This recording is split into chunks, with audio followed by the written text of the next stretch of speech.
అనార్యుడిలాగా ఏడుస్తున్నావు అంటే ఆరియన్స్ and Dravidians అని అర్థం కాదు. ద్రవిడియన్ వల్ల ఏడుస్తున్నావు అయితే అర్థం కాదు. అంటే మ్యాక్సిమల్లర్ మొదలైన పిచ్చివాళ్ళు చెప్పిన అర్థం కాదు. ఆర్యుడు అంటే అర్థం ఏంటంటే లా అబైడింగ్ సిటిజన్, అంటే ధర్మమును ఆదరించువాడు, ఆచరించ ప్రయత్నించువాడు, ధర్మమునందే రక్షణ పొందేవాడు, ఇతరుల ఎడల ధర్మము ప్రకారమే తాను ఆచరించడానికి ప్రయత్నించేవాడు అని ఆర్యుడు అంటారు.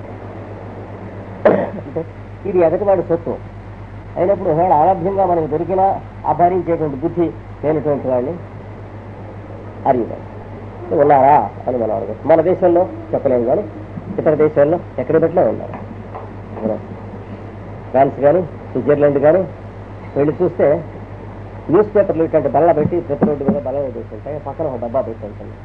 ఎవరు కావాల్సిన పేపర్ వాడు తీసుకుని ఆ డబ్బులు అక్కడ వేసి వెళ్ళిపోతారు. ఎవడు అక్కడ షాపు కాపలా ఉంటాడు, కుర్రవాడు వాడు. కానీ సాయంత్రం అయిన తర్వాత వచ్చి ఆ డబ్బాలో ఉన్నటువంటి డబ్బులు వసూలు చేసుకుని మిగిలిన న్యూస్ పేపర్లు తీసుకెళ్ళి మిగిలిన న్యూస్ పేపర్లు ఏమో ఆ షావుకరికి అప్పచెప్పేసేస్తాడు ఆ పేపర్ వాళ్ళకి. ఈ డబ్బులు వసూలు చేసే వాళ్ళకి కట్టవలసిన కట్టి తన కమిషన్ తను తీసుకుంటాడు. ఫ్రాన్స్లో, స్విట్జర్లాండ్లో, చాలా దేశాల్లో ఇలాంటివి కూడా. కనుక లా అబైడింగ్ సిటిజన్ వాళ్ళని ఆర్యుడు అని అంటారు. అలా కాకుండా అలాగ బల మీద న్యూస్ పేపర్లు అవి పెట్టి ఒక డబ్బా మన ఇండియాలో పెడితే మనం ఏం చేస్తాం, దాని పేరు ఆ ప్రవర్తనని మ్లేచ్ఛుడు అని అంటారు. అది తేడా. ఆర్యుడు మ్లేచ్ఛుడు అనే పదానికి అవి అర్థాలు. మనకు వేదాల్లో ఉపనిషత్తుల్లో కూడా ఒక జాతికి సంబంధించినవి కానీ ఒక ముఠాకు సంబంధించినవి కానీ అంటే మ్యాక్సిమల్లర్ మొదలైన పిచ్చివాళ్ళు చెప్పిన అర్థాలు లేవు వాటిలో. జాగ్రత్తగా తెలుసుకోవాలి. ఆర్యుడు అంటే లా అబైడింగ్ సిటిజన్, మ్లేచ్ఛుడు అంటే ఇన్స్టింక్టివ్లీ ఎగెన్స్ట్ లా, అంటే లా అనే దానికి ఎగెన్స్ట్ గా వ్యతిరేకించేటువంటి మనస్సు ఎవరికైతే ఇన్స్టింక్టివ్ గా ఉంటుందో వాడిని మ్లేచ్ఛుడు అనేటువంటి శబ్దంతో చూస్తారు. ఇది ఇక్కడ మతభేదము అంటే అభిప్రాయ భేదము, మతములు అనేటువంటి నీచత్వములు ఈ వరకు ఉండేవి కావు. ఇప్పుడున్న రిలీజియన్స్ అనేటువంటి మానవ జాతికి ప్రాచీనంలో ఉండేవి కావు.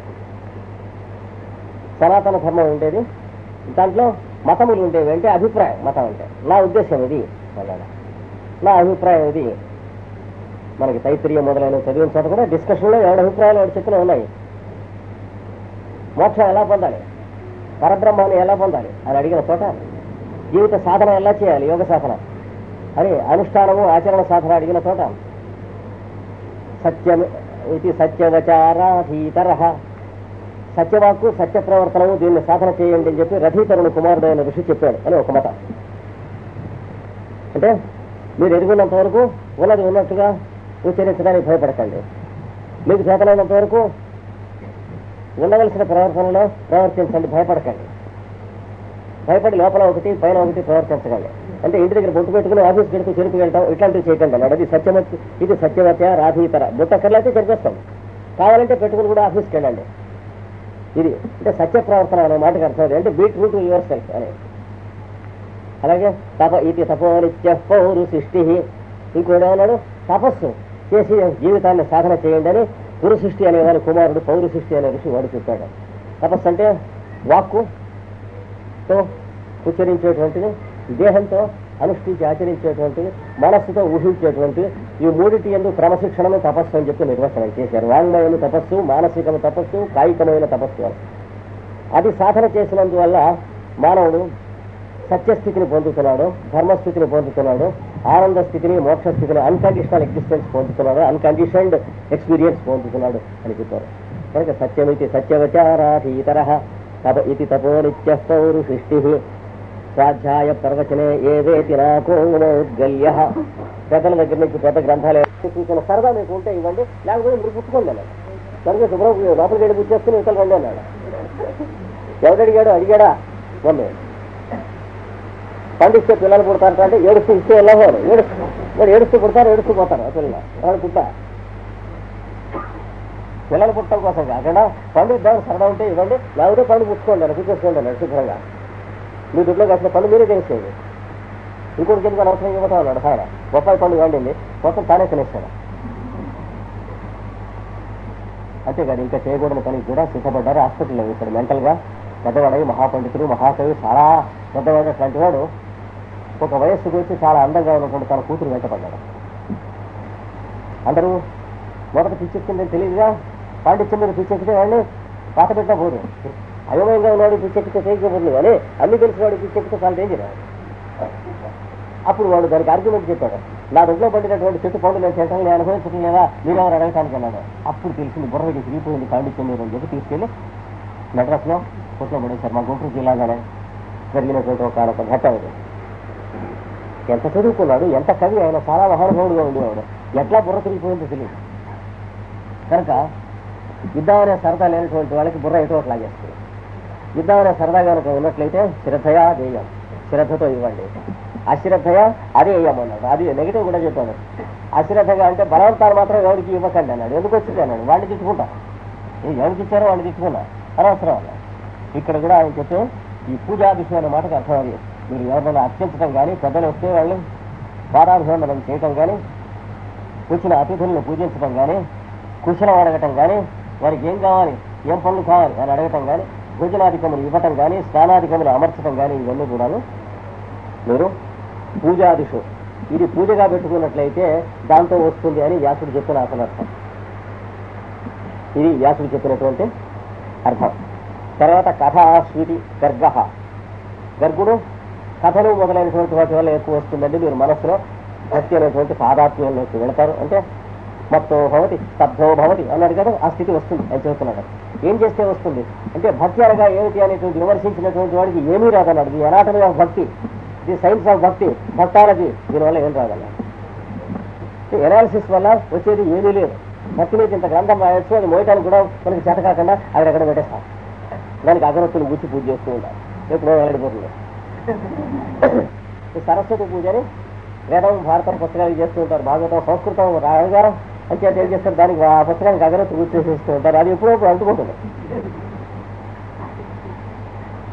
అది ఎంతో ఇది అంతే.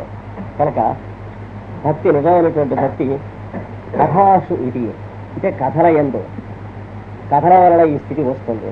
కానీ భక్తిని గురించి చెప్పుకుంటాం కానీ భక్తిలో ఉన్నటువంటి అనేక విధములైన భక్తులు మొదలైనవి స్థూలంగా చెప్పుకోవచ్చు. నవవిధ భక్తి, దాస్య భక్తి మొదలైనటువంటి ఒకదానికి భేదములు నేను నిర్వచించుతానంటే ఏం లాభం లేదన్నాడు. స్థూలంగా పెంచుకోవచ్చు, సూక్ష్మంగా ఏం చేసేది ఏం లేదు, ఆచరణ ఒక్కటే. అంటే సూక్ష్మంగా అనుదినం అనుష్ఠానం చేయవలసింది ఆచరణ ఒకటే. కానీ ఏ ఒక భక్తికి తేడా చూడటం, భక్తియాలజీ మొదలైన స్పెషలైజేషన్ కానీ ఇవన్నీ ఏమి లేవు, అడుక్కు తింటాను కూడా మనకి రావాలి. అది వాడు నారదుడు వాడు గర్గుడు చెప్పింది. అంటే వాళ్ళ కథలు, పుణ్య కథలు ఉన్నాయి చూడండి, అవి చెప్పుకుంటూ ఉండాలి. వాడు తపస్సు చేస్తున్నాడు, అంతే దేవుడు చేస్తూ ఉంటే కొన్నాళ్ళు ఆహారం ఒకరోజు మానేసి ఎవరు తినేవాక, ఇంకొన్నాళ్ళు 2 రోజులు మానేసి ఎవరు తినేవాక, ఇంకొన్నాళ్ళు 4 రోజులు మానేసి ఎవరు తినేవాక, ఇంకొన్నాళ్ళు సంవత్సరం మొత్తం మానేసి ఎవరు తినేవాక. సంవత్సరం మానేసి ఒక రోజున వండుకుంటూ ఉండగా వాడు వచ్చాడు, పచ్చిపోతున్న మొహందులు పోతున్నాడు. వండుకుని అంత తీరా ఇష్టంలో పెట్టుకున్న టైంకి పెట్టేసాడు. ఇంకా ఆ రోజు ఆ భోజనం అయిపోయింది, ఇంకా తపస్సు చేయడం కూర్చున్నట్టు. మళ్ళీ ఏడాది అయిపోయింది. మళ్ళీ ఏడాది అయిన తర్వాత వండుకొని అడుగుతున్నాడు. మళ్ళీ ఇంకోటి వచ్చాడు అలాంటి వాడు. పదేయంబులు లేక సత్తురు సుమప్ప అన్నట్ట విశ్వనాథస్వామి గారు రాశారు. దారిలో కూడా ఏం లేకుండా గుడి మీద పోతుంది, మంచినీళ్ళు కూడా లేవు, చచ్చిపోతున్నాను అన్నట్ట. నేను వడి పెట్టేశాను. మంచినీళ్ళు భోజనం చేయనని మంచినీళ్ళు చదువుతున్నట్ట. ఏడాది కోమాట మంచినీళ్ళు చదువుదామని అక్కడ పెట్టుకున్నట్ట. ఏడాది అయిపోయింది. అప్పుడు ఎవడో వచ్చి నీళ్ళు కడుతున్నాయి నేను 2 రోజుల నుంచి అన్నట్టు, ప్రాణం కడబెట్టిపోతున్నాడు, తాగు అన్నట్టు. చెప్పుకోండి ఇలాంటి కథ. చెప్పుకున్నప్పుడు భక్తి పుడుతుందో పుట్టడం మీలో చూడండి అన్నాడు గర్గుడు. సరే, అందుకనే నీకు ప్రపంచంలో ఏ మూలనున్న వాంగ్మయంలో అయినా సరే ఈ మతాలతో సంబంధం లేకుండా ఇలాంటి కథలు ఎప్పుడూ ఉంటాయి. ఎక్కడైనా ఉంటాయి చిత్రాలు. 3 అన్నదమ్ములు ఉండేవాళ్ళు. ఎక్కడో ఇంగ్లాండ్లో ఒక మూల పుట్టిన ఒక కథ చిత్రంగా రాష్ట్ర 3 అన్నదమ్ముల్లో మొదటి 2 త్రాగుబోతులు, తిరుగుబోతులు, చెప్పకూడనటువంటి వాళ్ళు, దుస్తులు, పుచ్చులు, చాలా పరుష వాక్కులు. 3వ వాడు అమాయకుడు, తన పిల్లవాడు, ఏ పాప ఎరగనటువంటి వాడు, సుకుమారి, సరళ వాక్కు.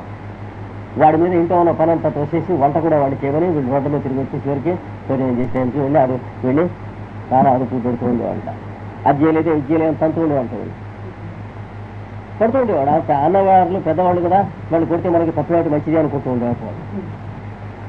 ఇలా చాలా కాలం జరుగుతుంది. తాగేసి రాత్రి ఇంటికి వచ్చేవాళ్ళ, వచ్చి వీళ్ళు తనేవాళ్ళం మెత్తగా. పెద్దవాళ్ళు తప్పేవాటి పడుకునేవాట, పాపం నిద్రపోయేవాట. వచ్చింది వాళ్ళు కథ చదువుతుంటే చాలా ఆశ్చర్యం వేస్తుంది. పెద్దవాళ్ళిద్దరు పాట్స్ హ్యాండ్స్ వాడిద్దరు పేరు, చివరి వాడి పేరు గ్లక్ అని చిన్నకుర్రవాడు. చదువుతూ కొంతకాలం అయ్యేటప్పటికి అక్కడ వ్యవసాయం చేసుకుంటూ ఉండేవాళ్ళ. ఒక లోయ, కొండల మధ్య లోయ, వ్యవసాయం చేసుకుంటూ ఉంటే వీళ్ళు వ్యవసాయం చేసుకుంటున్న దాని తాలూకు ధాన్యం గోటూరు అవన్నీ వీళ్ళు ఇంటూ ఉండేది. ఒక్క గింజ ఎవరికి పెట్టేవాడు కాదు వీళ్ళ.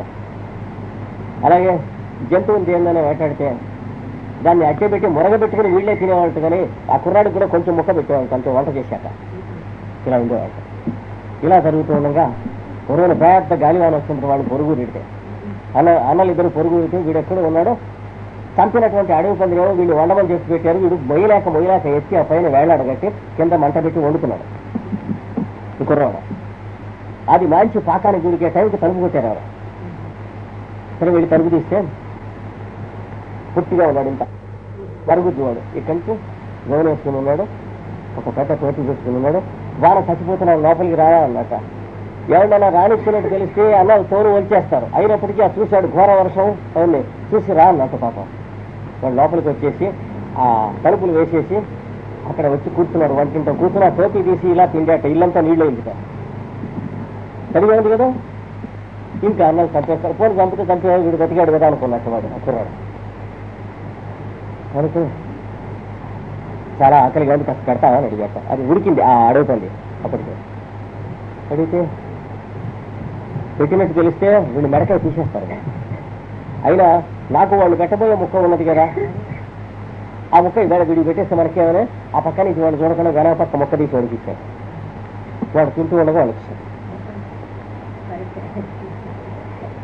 వచ్చేసి ఎవరు ఎందుకు రానిచ్చామని ఎడాపెడ వెళ్ళి తమ్ముడు తనేసి వాడిని ఎవరు అంటే బాబు వాన కదా మరి ఇంకా అన్నమాట. ఎవరికైనా రక్షణ కావాలి కదా, ఆ సమయం వచ్చినప్పుడు తెలుస్తుంది రక్షణ అంటే ఏమిటో అని ఏదో అన్నట్టు. అనేటప్పటికి ఎడాపెడ వాడిని తన్ని బకెట్లో తగిలి పోషించాడు. తగిలేస్తే తోయకండి ఉండలేవండి, వాన వెళ్ళిన దాకా ఉండలేవండి అని హెచ్చరిస్తూ ఉంటే ఇంకా అవుతున్నా అని పోషించాడు. వేసేటప్పటికి తలిపేసారు. ఇంతలోకి ఆ రాత్రి అంతా గాలి వాన బ్రహ్మాండం పెడుతూ చెప్పాట, నా అడ్రస్ కావాలంటే మీ బల మీద పెట్టి పెడతాను, విజిటింగ్ కార్డు రేపు పొద్దున చూసుకోండి అని అడిచి వెళ్ళాడు. ఏం చేయలేకపోరా అని ఒక తలుపు తీసి గుడ్డి మీద అన్నట్టు బయట వెళ్ళిపడ్డాడు. తలిపేస్తున్నాడు. మర్రాడు చూసేటప్పటికి గాలికి వానకి వీడు దాచుకున్నటువంటి గోధుమలు ధాన్యం పెసరు అన్ని కూడా కొట్టుకెళ్ళి కొట్టి ఎర్రబట్టి వీలిపోయాడు. ఏమైనా అన్ని కొట్టుకెళ్ళిపోయాయి, తినడానికి ఏమి లేదు. మర్రాడు కొట్టుకెళ్ళిపోయి చిన్న బల్ల మీద ఒక చిన్న కార్డు బుక్ ఉందిట. అది ఎగరలేదు. దాని మీద రాసింది సౌత్ వెస్ట్ ఇండియా స్క్వేర్ అన్నట. అంటే ఏంటి సౌత్ వెస్ట్ అంటే నైరుతి నుంచి వస్తున్నటువంటి వాయువు అనేటువంటి వాడిని ఇంటికి నేను వచ్చాను మిమ్మల్ని పరీక్ష చేయడానికి. మీరు ఇలా రగలడ్డారు, మీకు తినడానికి ఏమి ఉండదు అని చెప్పాడు. ఇలాంటి కథ ప్రపంచంలో ఎక్కడైనా ఉంటాయి. అనేటప్పటికి చివరికి వాళ్ళకి తిండి లేక అయిపోతే అన్ని ఒక్కోటి ఇంట్లో ఉన్న అన్ని వస్తువులన్నీ అమ్మేయటం మొదలెట్టారు. ఏం చేస్తారు మరి? చిట్ట చివరికి వీళ్ళు పానపాత్ర ఒకటి ఉంది, అది పెట్టి తాగుతారు రోజు. దాని మీద బొమ్మ ఉంది, కళ్ళు మీసాలు చెవులు తలకాయ ఇట్లా బొమ్మ ఉంటుంది. వీళ్ళు బొమ్మ అని అనుకున్నది పెట్టి తాగేస్తుంటాడు. ఈ కుర్రవాడు ఆ బొమ్మ ఒక చూస్తుంటే ఆ బొమ్మ తన వంక చూస్తున్నట్టు ఇటు అంటున్నట్టు వీడికి ఆశ్చర్యంగా ఉండేవాడు. కుర్రాడికి చిన్నపిల్లడు కదా, ఇలాంటి చేస్తూ ఉండేవాడు. అది బంగారంతో చేయబడ్డది. ఇవాళ ఇది కరిగించేసేయమన్నారు కుర్రాడిని. అంటే వాడు ఏడిచేట, ఇది మన తాతల దగ్గర నుంచి వస్తూ ఉన్నది, ఇది ఒక్కటి మనకు ఉన్నది, ఇది ఒకటి వస్తుందంటే మళ్ళీ తన్నారు మెత్తగా తాగొట్టేశారు. తనేటప్పటికి సరే కరిగిస్తారు. వాళ్ళు వెళ్ళిపోయారు. వీడు పొయ్యిలో కుండ పెట్టి దాంట్లో ఇది పెట్టి కొలివి పెట్టి కరిగించడం మొదలెట్టేటికి చూస్తున్నాడు. కరిగిందా లేదా మాటికి బాగా కరిగి ఓ పరిస్థితికి వస్తూ ఉంది. కానీ ఆ బొమ్మ మాత్రం కరగలేదు. ఏది కళ్ళు మీసాలు మొహం ఉన్నాయి. ఇలా వీడు వంక చూస్తున్నట్టుగా ఉందిట అని దుఃఖంతో అటు పక్క ఆ కొండలు లోయ వంక చూస్తున్నట్టు, అయ్యో ఇది కూడా అయిపోయిందని ఈ చిన్న పాత్ర కూడా. అంటే ఒరే నాయనా నేను చెప్పినట్టు వింటావా అని ఎక్కడి నుంచో మాటలు వినిపించినాక ఏదో భ్రాంతి అనుకున్నాడు. మళ్ళీ అనిపించినాడు, తొందరగా ఇక్కడికి రా నేను చెబుతాను 2 ముక్కలు అని. మళ్ళీ వచ్చి చూసేటప్పటికి అందులోంచి వస్తుందిగా. చూస్తే ఆ మొహం అలాగే అనిపించి మాట్లాడుతుందిగా. చాలా ఆశ్చర్యం వస్తుంది. నన్ను ఇందులోంచి బయటికి నీకు మీ అందరికీ నీకు కూడా తరుగనటువంటి సంపద మార్గం చెబుతాను అన్నట్టు వాడు. అనేది వాడు ఓ పళ్ళు అక్కడ పెట్టి అందులో తీశాడు. తీస్తే బంగారం కరిగి ఉన్నది. అది బంగారం కింద పడాల్సింది. చిన్న 2 కాళ్ళు 2 చేతులు తలకాయ ఇంత పొట్టువాడు కనిపించాడు. నిలబడ్డాడు. నిలబడి అదే మీసములు ఆ బొమ్మ మీద ఉన్నటువంటి మొహమే అలా కనిపించి ఈ కొండ మీదకి పైకి వెళ్ళాలి, శిఖరం మీదకి ఎవరైనా సరే వెళ్ళి దేవుణ్ణి ఆరాధించగా మిగిలినటువంటి పవిత్ర తీర్థజలములు ఉంటాయి చూడండి, 3 బొట్లు ఆ కొండ మీద ఉన్నటువంటి నదిలో మొట్టమొదటి నది పుట్టే ఉత్పత్తి స్థానం ఉంటుంది, అక్కడ పోయారు. పోసినట్లయితే ఈ లోయ ఆ పోసిన వాడి బంగారం వస్తుంది. దాంతో తరతరాలు కూడా తరగనటువంటి సంపద ఉంటుంది. ఈ రహస్యం మీకు చూస్తున్నాను, నువ్వు కానీ మీ అన్నలు కానీ వాడుకోండి, నేను వెళ్ళిపోతున్నాను అని మాయవుతాడు. కానీ వెళుతూ ఇంకోటి చెప్పాట, ఎవరైతే ఒక మాట ప్రయత్నం చేసి ఫెయిల్ అవుతారో 2వ మాట వాళ్ళకి అది ఆల్రెడీ లాభం లేదు. మొదటి ప్రయత్నంలోనే నెగ్గాలి. ఎవరైతే పుణ్య తీర్థజలములు కాకుండా మైలబడ్డ నీళ్లు అపవిత్రమైన నీళ్లు కనుక పోస్తారో వాళ్ళు నల్లరాయి అయిపోయి అక్కడ ఉండిపోతారు అని చెప్పారు. ఆ పైనే ఇహరారు నాకు తిరిగి సరే వెళ్ళిపోయాక వాడు మాయమైపోయాక మాయమైపోతే తర్వాత బ్రదర్స్ ఇద్దరు వచ్చి ఎరా కరిగించావంటే ఇలా జరిగింది అన్నాడు. వీడు కరిగించడానికి ఇష్టం లేక దాచేలా చెబుతున్నాడు అనుకుని మళ్ళీ మ్యాథ్స్గా తనేసేస్తాడు. తనేస్తే కాదు బాబోయ్ చెప్పాడు. ఆ రాత్రి మొన్నటి పగలు మొన్నటి రాత్రి అంతా తలుతూ ఉన్నారు. తన్నగా కూడా ఇంకా అలా చెబుతూ ఉంటే అనుమానం వచ్చి అవును నిజమైన చెప్పిందని అప్పుడు అనుమానం వచ్చింది. వచ్చి సరే చేద్దామని అనుకున్నాను. పెద్దవాడు స్వార్థ అనేటువంటి వాడు పొద్దున్నే కలవరసం దగ్గర వెళ్ళి చర్చి దగ్గరికి వెళ్ళి అక్కడ అర్చకుడు ఉంటాడు. కొంచెం తీర్థజలాలు తెలుసండి అన్న తీర్థాలం తీసుకున్నాను. అది బయటానికి వెళ్ళాలి. అది భుజాన్ని వేసుకుని కొండెక్కడ మొదలెట్టాడు. పొద్దున్నే చాలా బాగుంది వాతావరణం. కొంచెం ఏంటి అని అయ్యేటప్పటికి ఏప్రిల్ నెల కదండి మరి మొహం వాడిపోతాం మొదలెట్టాను. మాడిపోయింది.